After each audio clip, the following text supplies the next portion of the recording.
Hi, everybody. I'm Ryan Chandler. Here's your talking points for this week.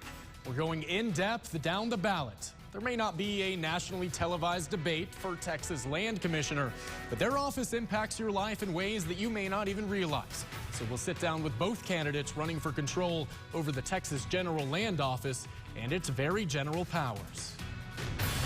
From the studios of KAMC Television in Lubbock, your local election headquarters.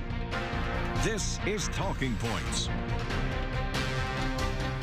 And happy Sunday. Thanks for joining us. I know what you may be thinking. Are we really about to spend 30 minutes talking about the General Land Office? Well, it's really more like 18 minutes. And yes, we are. Because the Texas Land Commission is the oldest office in Texas. And in fact, even predates the governor. And today, it oversees 13 million acres of our public lands. But we're not just talking about fields and tumbleweeds here. Maybe most importantly, the General Land Office also oversees the billions of dollars that our land produces. And with it, it's tasked with protecting our students, our veterans, and every Texan after disaster strikes. Here's just a few of the major charges of Texas Land Commissioner. It manages the sale and leasing of our public land and mineral rights to energy producers, and they generate that money to endow our public school systems at all levels. Through that, they also have a hand in how sustainable the energy capital of the country is. They oversee the Texas Veterans Land Board to give low-interest loans and 9 state housing facilities to veterans. And over just the last 2 decades, they've directed more than $14 billion to help Texas recover from hurricanes and other disasters. Land Commissioner George P. Bush has served in that capacity since 2015, but it's an open seat now since he ran and lost the Republican primary for Attorney General this March. So what would this office look like in the future? Let's ask the candidates. And joining us now is the Democratic candidate for Texas Land Commissioner, Mr. Jay Kleberg. Mr. Kleberg, thanks for joining us. Thanks for having me. So the position of Land Commissioner is one that we've just discussed is incredibly important, but that a lot of people, I think, misunderstand. What motivates you most to want to take this position, and what do you think is the good that you can do in this office? Yeah, this is the oldest independent constitutional office in Texas, established in 1836, and it contributes through generating revenue off of about 13 million acres of public lands, about $1 billion a year, in part that it sends up to and manages the largest K-12 endowment in the country, and provides benefits to veterans in the state of Texas. We have 1.5 million veterans in the state, and manages the Alamo and about $8 billion in natural disaster relief funds. And what I've seen with this office, especially the last 8 years, is it's been used as a political stepping stone. And it's a real disservice, not just to the office, but also to all Texans. And so part of what we've been doing and traveling around the state, we started a dance hall tour. We're about halfway through rural communities and trying to educate people about the importance of the office and that it matters that you have someone qualified that actually is interested in doing the job, because it's a $2.9 billion enterprise, and we should care about our public school funding and all of the responsibilities of the office. There's the Permanent School Fund, which takes care of K-12 public education. And then there's the Permanent University Fund, and that has become an incredibly controversial issue, especially out here in West Texas in Red Raider Nation. There's been a lot of talk recently about potentially amending that to where this high-dollar endowment goes not just to the University of Texas and Texas A&M, but includes more public universities like Texas Tech, University of Houston, places like that. If you are elected land commissioner, you're going to have some say on the board that oversees that endowment and how that land is used. Have you given any thought to how we could or whether we should amend that fund or use the money generated off of that land in other ways? What kind of power would you have over that as a land commissioner? Well, I got to preface this by saying I'm somewhat biased because both my parents and my wife went to Tech. So let me just put that out there. But the Texas Land Commissioner is the chair of the Permanent School Fund Investment Corporation, $58 billion endowment. That's the PSF. That's K through 12 funding.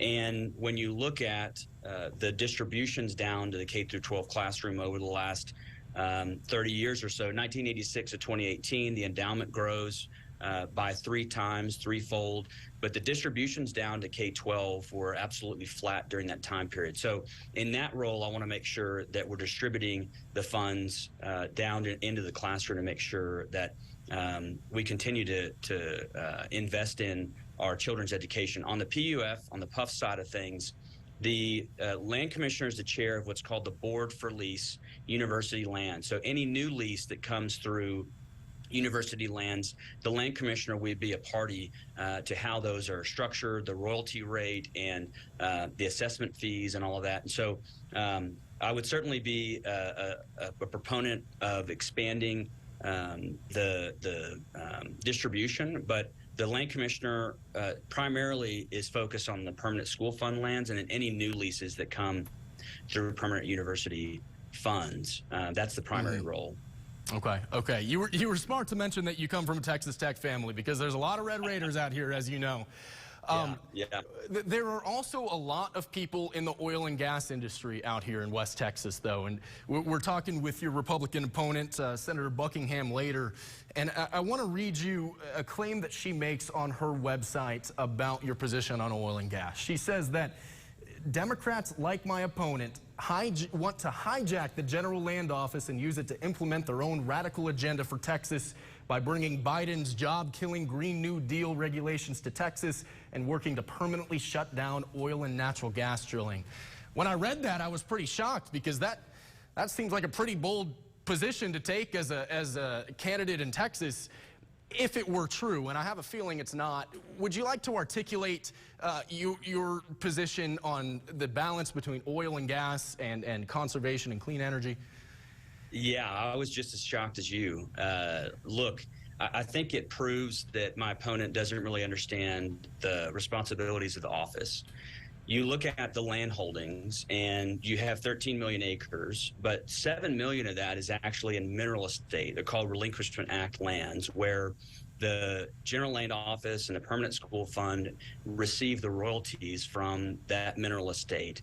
And if you look at the amount of money that right now that we're generating, it's about $1.1 billion a year. And so we want to make sure that we continue the responsibility of the General Land Office in not just supporting the Permanent School Fund, but being a partner to, as I mentioned, the backbone of the Texas economy, the oil and gas industry.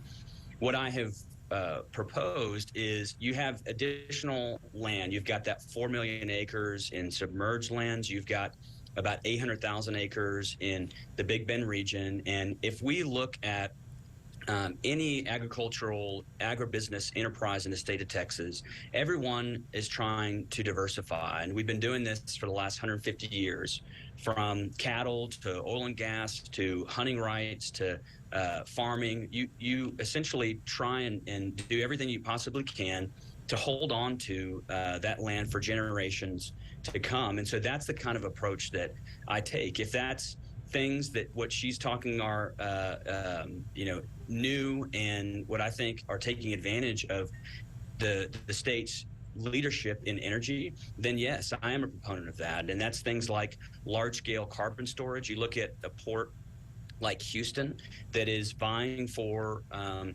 investment in hydrogen. We've got the ability to generate blue hydrogen with the natural gas infrastructure that we already have and the petrochemical industry along the Texas coast. You have industry that is pursuing the 45Q tax credit, not just for large-scale carbon storage, but also for enhanced oil recovery. That price per metric ton of carbon has gone from $50 to $80. And so, look, we want to be a partner, a market-based partner, because this office is an enterprise. It's a real estate enterprise. It's an oil and gas and energy company. It also provides benefits to veterans, and it's a disaster relief company. And so it's interesting to me that my opponent likes to talk about fear-mongering and really has no policies that I can see that she's pursuing. There are so many complicated things to consider in this race, and I appreciate you breaking down some of them. We could talk for hours longer about the others, but we'll have to leave it there. Mr. Jay Clayburgh, thanks for coming on Talking Points. Of course. Thank you. And when we come back, we'll talk with State Senator and Republican candidate for Land Commissioner Don Buckingham.